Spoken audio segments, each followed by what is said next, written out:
ఆంధ్రప్రదేశ్ ప్రభుత్వం సీరియస్గా ఆలోచించాలి, సమాధానం చెప్పాల్సినటువంటి అంశం.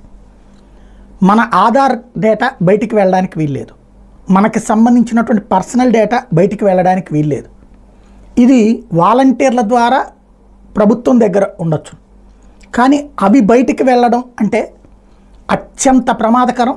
మన జీవితాలని తీసుకెళ్ళి ఉగ్రవాదుల చేతుల్లోనో లేకపోతే కనుక అసాంఘిక శక్తుల చేతుల్లో పెట్టినట్టు, అది ఓ రకంగా బ్రీచ్ ఆఫ్ ట్రస్ట్, నమ్మకం అనేటటువంటి ప్రజల నమ్మకాన్ని భంగపరిచినట్టు.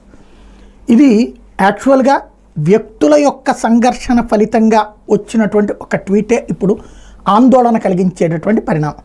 ఇందులో ఒక వ్యక్తి వైఎస్ఆర్ కాంగ్రెస్ పార్టీకి సంబంధించిన ఎవరో అభిమాని ఏదో పవన్ కళ్యాణ్ గురించి నెగిటివ్ పోస్ట్ పెట్టారు. దానికి కోపంతో పవన్ కళ్యాణ్ అభిమాని అయినటువంటి వ్యక్తి ఈ డిప్యూటీ సీఎం గారి తాలూకా అంటూ కల్ట్ ఫ్యాన్ ఇక్కడ అంటూ ఒకటి @ కల్ట్ ఫ్యాన్ ఇక్కడ అన్నటువంటి దాంతో నడుపుతూ పెట్టిన దాంట్లో ఇందులో MSISDN number, IMSI number, IMEI number, అట్లాగే LBS DTTM, cell ID, latitude, longitude, deviation, అలాగే రిక్వెస్ట్ ID, టోటల్గా ఇవన్నిటి కలిపి ఇది వాస్తవంగా అత్యంత కీలకమైనటువంటి సమాచారం.